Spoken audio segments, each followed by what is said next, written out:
Cordial saludo para todos los queridos televidentes de Eclesia TV, aquí desde el santuario, en los estudios de nuestro canal, llegando nuevamente hasta ustedes, hasta sus hogares, con este programa de reflexiones que venimos llevando adelante y en el cual estamos desarrollando la temática de la doctrina social de la Iglesia. Un placer nuevamente poder llegar hasta allí, hasta donde está su pantalla, sea la de la televisión o sea la del celular. Por eso también saludo especial para quienes nos siguen a través de las redes, los distintos medios por los cuales hoy es posible estar en contacto con quienes están lejos, con quienes no conocemos. Qué lindo es este avance y este progreso de los medios de comunicación. Nunca imaginamos a qué nivel íbamos a llegar. Quien creyera, yo estoy aquí en los estudios de Eclesia TV, en el santuario, aquí en el Parque de la Judea, con este programa que usted tranquilamente puede estar siguiendo en su casa, tal vez en su vehículo, quizá en un avión, porque lo bajó por las redes, quizá en una ciudad, en un pueblito, en una vereda. A lo mejor usted es creyente, a lo mejor no es creyente, pero le interesa saber, le interesa tener nociones, le interesa tener conocimiento sobre cuál ha sido la postura de la Iglesia con relación a una serie de temas que son de interés para todos, más allá de que seamos católicos o no. Por eso, la verdad, hay que agradecer a Dios y agradecer a la inteligencia del ser humano. Dios nos hizo inteligentes, Dios nos hizo capaces de progresar, de superarnos, de crecer. Gracias a esa inteligencia y obviamente iluminada por el Señor, podemos tener hoy estas comunicaciones en el nivel al que han llegado.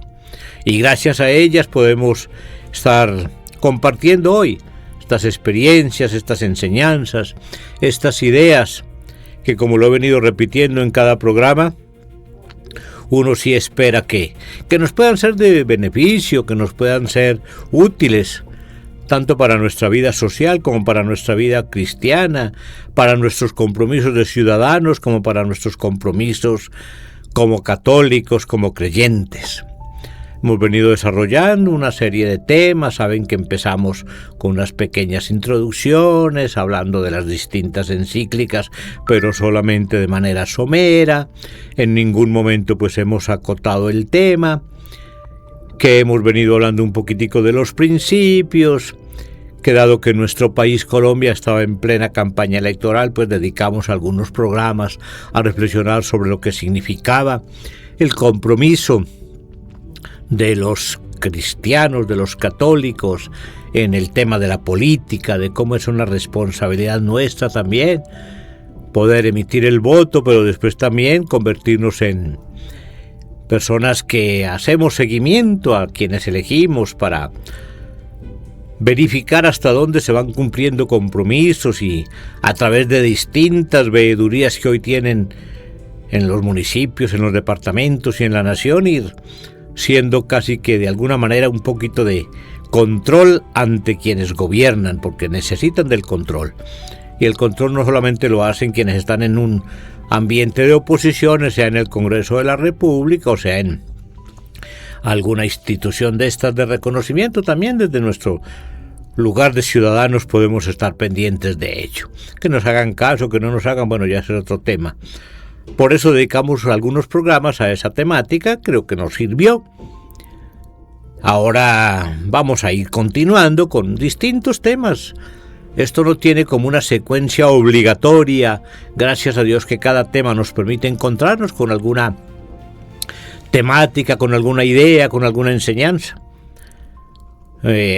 Programa pasado, por ejemplo, estuvimos hablando un poquito ya de la primera encíclica social de nuestro Papa León, Magnificat Humanitas. Ustedes saben, Magnífica Humanidad fue la primera encíclica que el Papa León XIV le regaló a la Iglesia. Está un poco en sintonía con lo que ocurrió también hace más de 100 años, la Rerum Novarum, hasta de papas que eligieron el mismo nombre, y abordando pues situaciones no digamos que iguales ni similares, porque uno era El Mundo en 1891, otro es El Mundo hoy, pero sí desafíos muy similares. Allá era todo un desafío la temática laboral y todo lo que venía con la industrialización. Hoy es todo un desafío lo que viene precisamente con las redes sociales, precisamente con la inteligencia artificial, y el Papa León quiere dar una luz, una enseñanza sobre esta temática. Empezamos con el tema de la introducción. Vimos solamente los primeros 6 números. En este programa vamos a continuar con esta introducción de la encíclica del Papa, Magnificat Humanidad. Es bueno conocerla, es bueno reflexionarla, es bueno que como católicos también sepamos qué ha ido diciendo la Iglesia en estas temáticas. Muy bueno cuando venimos a la Santa Misa, cuando participamos en las catequesis, cuando participamos en nuestros grupos de oración, en nuestros otros movimientos eclesiales y recibimos formación bíblica, formación catequística, formación espiritual. Todo eso hace parte de la vida. Todo eso hace parte de la formación. Todo eso hace parte del crecimiento. Este es un elemento más que le sumamos, un aspecto más que vamos asimilando y en el que nos vamos enriqueciendo. Así que bienvenidos pues a este nuevo programa. En un minuto vamos a continuar con el numeral 7 de la introducción de esta encíclica. Solamente estamos en la introducción. El desarrollo no sé hasta dónde vayamos a alcanzar a llegar, porque como se los he dicho también en otros programas, pues vamos a ir desarrollando esta temática, pero vamos a ir asumiendo otros temas que consideramos importantes.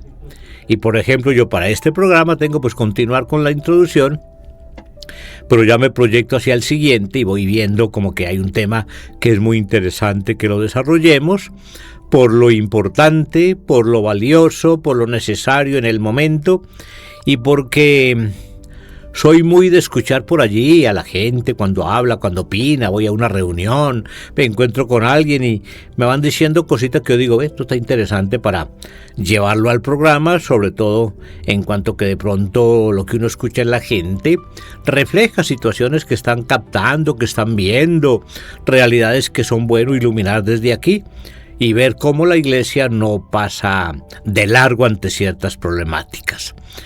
Bienvenidos pues, nos vemos en un minuto para continuar con esta introducción a partir del número 7. Creo que la vez pasada habíamos abordado ya este número, pero para poder entrar más a fondo en la temática es bueno volverlo a leer.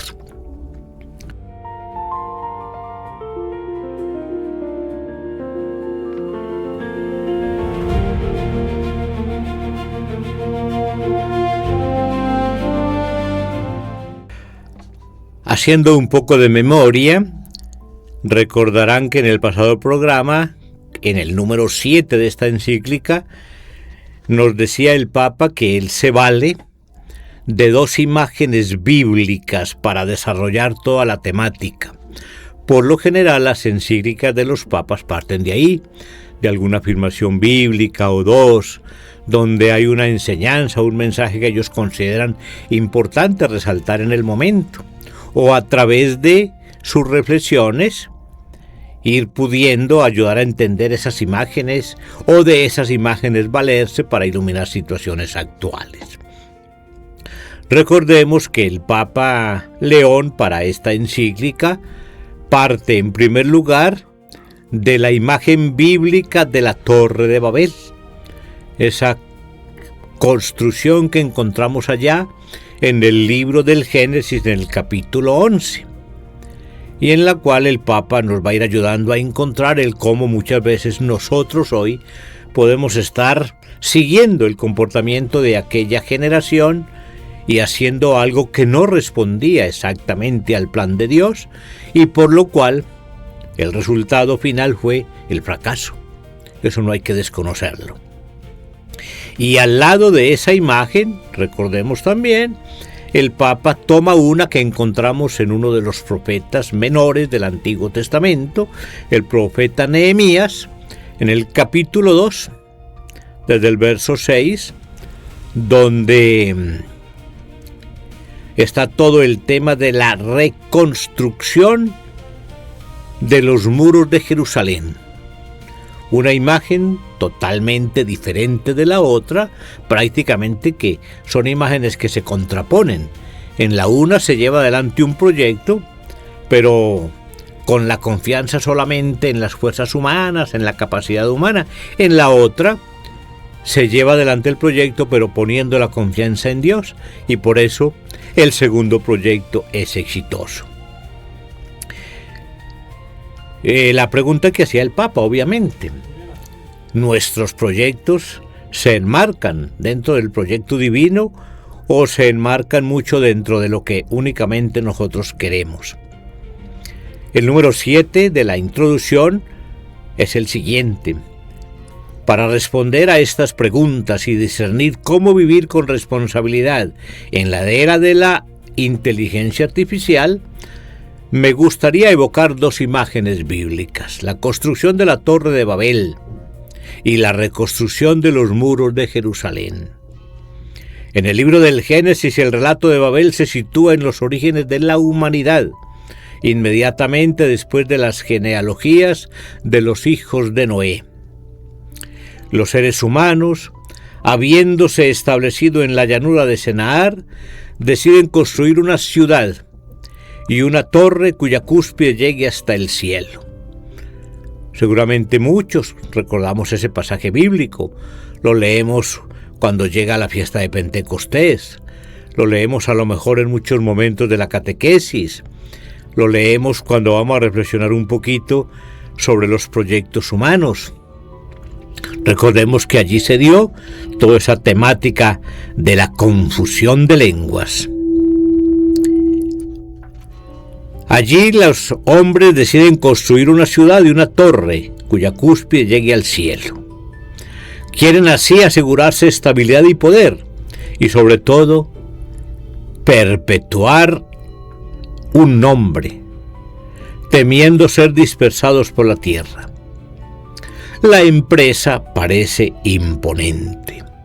Una sola lengua, una sola tecnología, una sola dirección. Todo concentrado en lo que ellos tenían.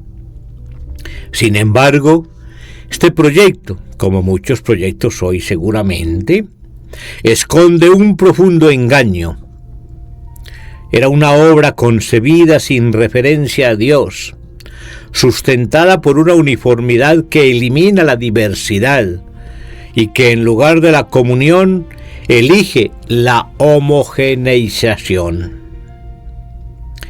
Cuando la ciudad se edifica sobre el orgullo y la pretensión de bastarse a sí misma, la comunicación se rompe, las lenguas se confunden y los seres humanos ya no se comprenden. El resultado no es la unidad, sino la dispersión. Babel revela así el límite de toda construcción que, por grandiosa que sea, surge de la absolutización de lo humano y de su pretensión de autosuficiencia. Sacrifica la dignidad de las personas en aras de la eficiencia y aspira a alcanzar el cielo sin la bendición de Dios. Este número 7 tiene una profundidad y nos refleja situaciones tan modernas, tan actuales. Lo que les decía al comienzo, mire cómo los papas toman una situación que aconteció históricamente hace mucho, que nos la relata la Sagrada Escritura, y nos ayudan a ver cómo muchas de las cosas que hoy acontecen quizá tienen referencia a esa situación. ¿Cuántas torres de Babel se levantan hoy? ¿Cuánta gente creyendo que puede construir macroproyectos en muchos sentidos,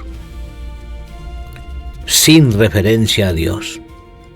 Y esos macroproyectos tienden a fracasar. ¿Por qué? Porque el ser humano se impone con su inteligencia, un don de Dios, ya lo dije también ahora en la introducción, qué linda la inteligencia. Es un don, un regalo de Dios, que Él nos regaló a unos en un grado, a otros en otro. No pensemos que todos tenemos el mismo grado de inteligencia. A veces nos extrañamos de que haya personas a las que les cuesta un poquito más el aprendizaje. Es que así es. Hay pasajes bíblicos donde se habla que a unos les dio 100 y a otros 60 y a otros 30, también en ese sentido, pero a todos nos dio. Por una inteligencia para ser bien orientada, una inteligencia para ponerla al servicio de la humanidad y las cosas de Dios. ¿No creen ustedes que muchos macroproyectos de los que hoy se llevan adelante son realizados por gente muy inteligente, pero sin fe, sin compromiso eclesial, sin compromiso con los hermanos? Y tal vez por eso no tienen tanto éxito, o si lo tienen de corto plazo. Uno mira, por ejemplo, siempre hay que tratar de ir ilustrando todo esto con lo que vivimos, con lo que nos pasa. Uno mira, por ejemplo, la creatividad que mucha gente que está en el crimen tiene para planear, para ejecutar, para llevar adelante acciones delictivas. Y uno se pregunta tantas veces si toda esa inteligencia fuera orientada hacia el bien. ¿Cuántas cosas se lograrían? ¿Cuántas cosas? Por allá hay otro pasaje bíblico donde dice el Señor, y de pronto se puede aplicar aquí: es que los hijos de las tinieblas son más astutos con sus cosas que los hijos de la luz. Eso pasa muchas veces. Vayamos a ver qué nos dice el Papa sobre la segunda imagen. El libro de Nehemías, a su vez, comienza en un momento de gran vulnerabilidad en la historia del antiguo Israel. Tras el exilio babilónico, una parte del pueblo ha regresado a Jerusalén, pero la ciudad sigue en ruinas. Las murallas se han derrumbado y las puertas han sido quemadas. Nehemías 1-2. Nehemías, un judío al servicio del rey persa Artajerjes, recibe la noticia del desastroso estado de la ciudad de sus padres. Antes de actuar, ayuna, reza e intercede por el pueblo. Luego pide permiso al rey para regresar a Jerusalén, y una vez allí examina en silencio los lugares destruidos. No impone soluciones desde lo alto, convoca a las familias, confía a cada uno una trama de la muralla para reconstruir, escucha los temores, coordina los esfuerzos y hace frente a las oposiciones. El relato muestra cómo la ciudad renace, no gracias a la iniciativa de una sola persona, sino a través de la responsabilidad compartida de todo el pueblo. Sacerdotes, artesanos, jefes de familia, mujeres y jóvenes. Es una obra que tiene a Dios en el centro y reconstruye los vínculos incluso antes que las piedras. Qué maravilla como habla aquí el Papa, ¿no? Sería bueno también que después de escuchar estas reflexiones nos tomáramos el trabajo de tomar la Biblia para que veamos que lo que se está expresando aquí es muy real. En estos días nosotros los sacerdotes, en nuestras oraciones diarias, una de ellas se llama el oficio de lectura, estamos precisamente leyendo el libro de Nehemías. Estos días lo estábamos empezando y todo esto de lo que habla el Papa aparece ahí, capítulo 1, 2, Nehemías pidiendo esa autorización para ir. Y luego lo vemos actuando de manera compartida, en comunidad. Y estas últimas palabras son muy, muy interesantes, porque mire que dice cómo se reconstruyen primero los lazos familiares, la unidad entre el pueblo, que los mismos ladrillos. Claro. La claridad del proyecto, el haberlo confiado a Dios, el saber qué era lo que Dios pedía, lo que se estaba llevando adelante. Es una obra que tiene a Dios en el centro y reconstruye los vínculos incluso antes que las piedras. ¿No les parece a ustedes que es una expresión que deberíamos aplicar también muchas veces a nuestra vida familiar, comunitaria, de patria? Queremos muchas veces reconstruir cosas materiales y sin reconstruir los vínculos es imposible. Un ejemplo, valga la redundancia, una familia que se destruye, que se divide, que se daña. Lamentable, pasa muchas veces, se separan. El uno se va por un lado, el otro por otro. Abandonan su casita. ¿Cuántas casitas de campo uno encuentra totalmente destruidas, caídas? El tiempo, el clima las ha ido destruyendo. No todas responderán a situaciones como esta, pero puede que algunas. Y por esas cosas de la vida y las obras de Dios, a lo mejor un día esos esposos se reencuentran y sienten deseo de reconstruir sus vínculos familiares, se encuentran y reconocen que se equivocaron, que siguen enamorados, que se siguen amando, que pueden volver a iniciar. ¿Ustedes creen que sería el primer paso ir a reconstruir la casa? Hay que reconstruirla en algún momento.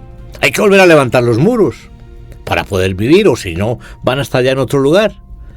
Pero primero hay que reconstruir los vínculos, el amor entre ellos, el respeto, la entrega.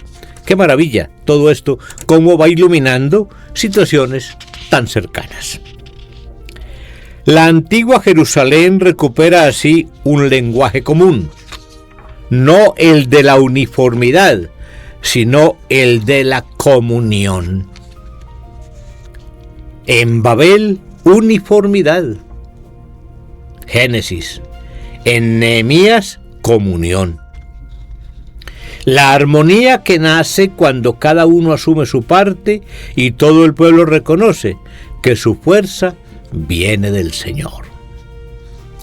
A la luz de estas dos imágenes, el Espíritu Santo hoy nos interpela acerca de nuestra relación con la tecnología y con la revolución digital en curso. Ahí va comenzando el Papa a entrar muy decididamente en el tema que va a desarrollar en toda la encíclica. Los descubrimientos científicos son un talento entregado a la humanidad para que lo haga fructificar. Esto lo encontramos también en el evangelista Mateo, por ahí en el capítulo 25, del 14 al 30. Talentos, dones recibidos de Dios para poner al servicio de los demás, para hacer fructificar. No para dañar, no para destruir. Oiga cómo sigue.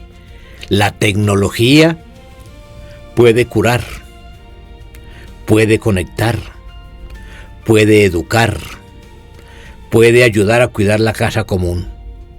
Aspectos totalmente positivos de la tecnología.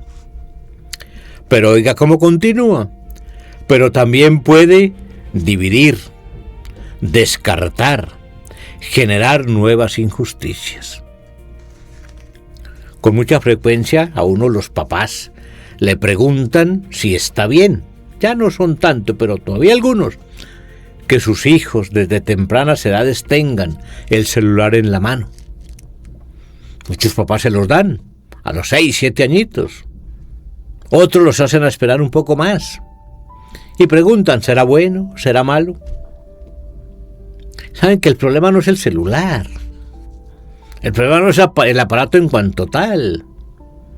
El problema es que lo entregamos sin la debida preparación, sin la debida capacitación, sin estar seguros de la responsabilidad de quien va a tener el aparatico en la mano para saber qué busca, con qué se conecta, qué hace. El problema no es la tecnología, es la actitud frente a ella. Yo le digo mucho a los papás, usted puede utilizar el celular o para crecer, para formarse, para tener una mejor visión del mundo, para recibir una cantidad de mensajes, de audios, de enseñanzas, de reflexiones, de homilías, o para encontrar basura. Lo elige cada uno. Es casi que lo mismo que nos dice aquí el Papa, con palabras, hombre, obvio, más elegantes, pero es eso lo que nos está diciendo.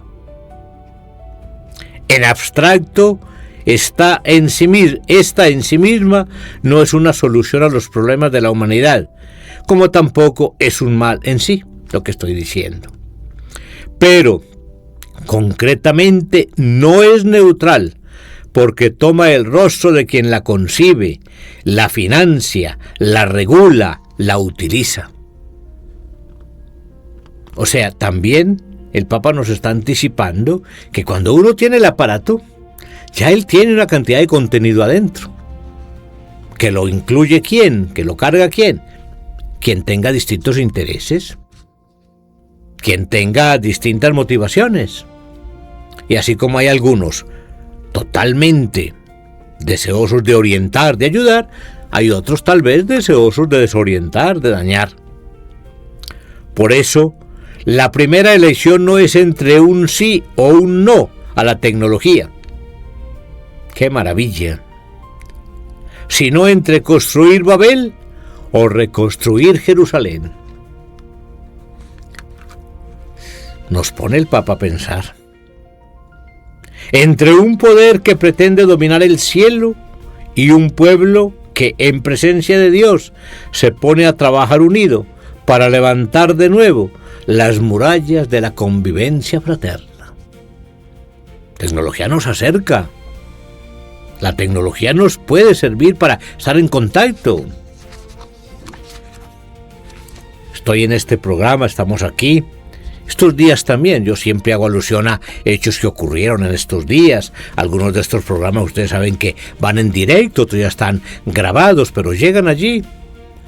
Pero en estos días, muy cercanos, fuimos testigos de lo que ocurría en el país hermano de Venezuela. La calamidad, la catástrofe, el terremoto. Yo escuchaba a uno de los medios de comunicación que decía, con mucha preocupación, de que ellos, con toda la tecnología que tenían, se habían demorado hasta 3 horas para lograr contactar a algún periodista que desde Venezuela les diera información acertada de lo que allí estaba ocurriendo. Y ese periodista se planteaba esta inquietud: ¿qué será para los pobres ciudadanos, hombres y mujeres de a pie, que llevan un pequeño celular en el bolsillo, también con algunas herramientas, pero no lo suficientemente avanzado para comunicarse? Y ustedes saben que en nuestro país tenemos tantos hermanos y hermanas venezolanas. Cuánta angustia uno escuchar en las noticias que hay una tragedia como estas en su pueblo, y allá tengo a mi mamá, mi papá, mi hermano, mi hermana, mi ser querido, mi esposa, mi hijo, y saber que no puedo comunicarme, que no puedo hablar, que no puedo saber qué está ocurriendo. Difícil.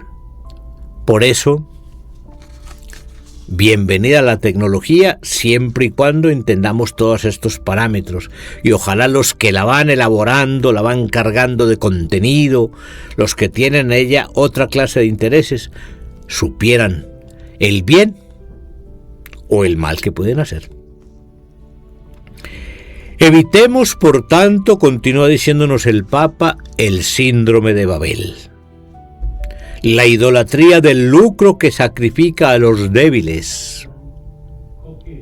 La uniformidad que aplana las diferencias.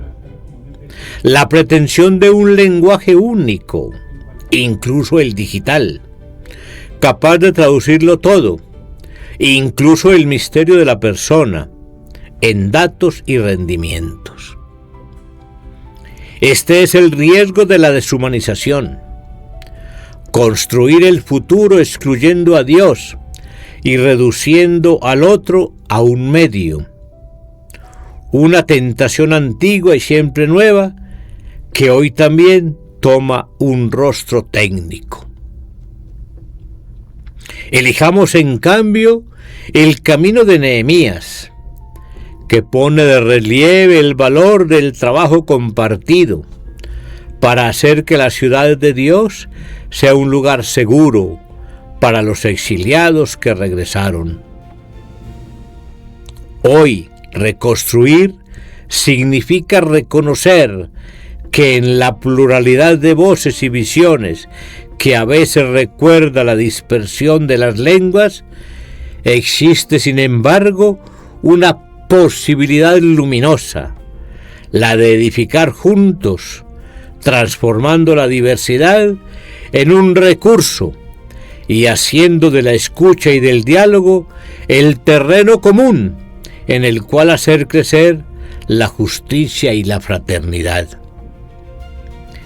Y en esta obra compartida, los cristianos encuentran su propia forma de construir, orientar la acción hacia Dios, para que bajo su luz el pluralismo no se disperse en el desorden, sino que en la práctica de la sinodalidad se convierta en el espacio en el que la humanidad recupere sus cimientos sólidos y su fin último.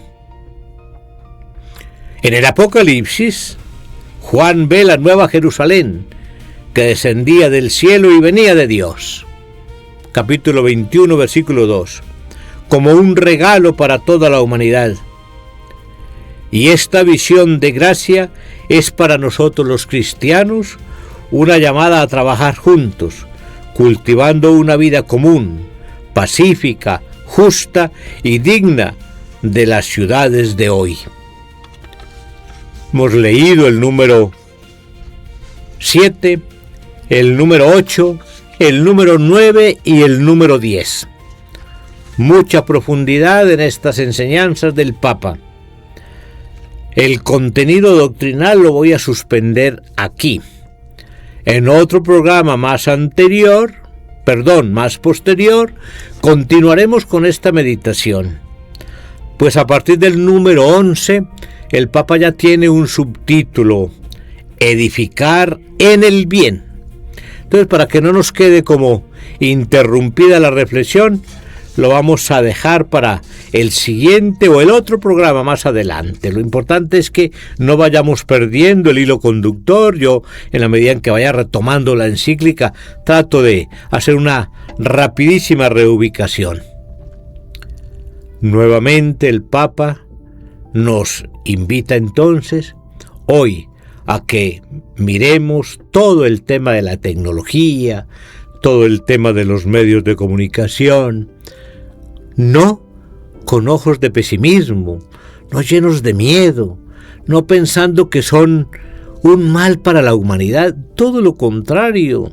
Cuánto bien que se puede hacer, cuánto bien que hacen estos medios, a cuánta gente que le ayudan, cuánto avance en el campo de la medicina. Mire, como decía, se puede curar, se pueden acercar las distancias, se puede estar en contacto con los que están un poquito lejanos. ¿Cuándo llegamos a pensar? Me parece que les compartí esa experiencia en algún programa anterior. Uno de los abuelos, pero de hace años, por allá cercano a nuestra familia, yo estoy seguro que hace más de 70 años, decía con una claridad, y no habían ni aparecido los celulares, que iba a llegar un momento en que uno podía estar en el santuario y hablar con un ser querido que estuviera en el Japón y verlo. Y se reían de él. Óigalo lo que está diciendo. Y hoy tenemos esa experiencia. No le gusta a una mamá, no le gusta a un papá, no le gusta a un hijo saber que uno de ellos está lejano por temas de estudio, por temas de trabajo. Poder hablar con él cara a cara. Poderlo ver en una pantalla. Poder estar ahí tan cercanos y tan lejanos a la vez. Eso es una maravilla.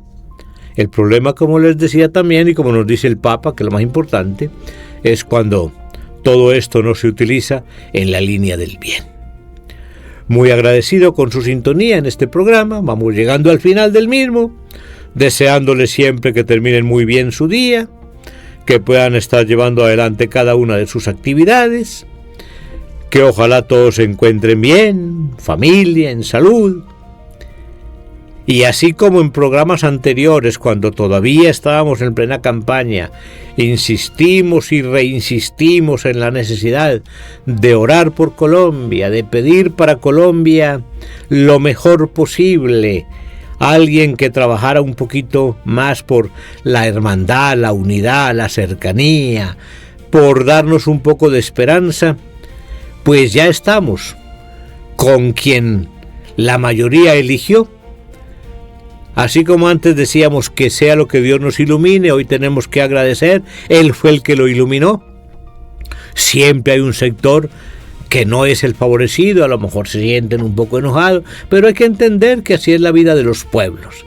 Y hoy todos a orar por quienes nos van a gobernar a partir del 7 de agosto, así como hemos orado por los que están hasta ahora, a pedirle a Dios que nuestro país siga creciendo, se siga desarrollando y que ojalá quienes llegan entiendan que vienen para trabajar no por el bien de unos cuantos, sino por el bien de cada uno y de cada una de los colombianos. Así lo merecemos. Muy agradecido, buen fin de día, como les decía, siempre mandándoles muchas bendiciones y muchas gracias de Dios, de acuerdo a cada necesidad y circunstancia. Nos encontramos en un siguiente programa.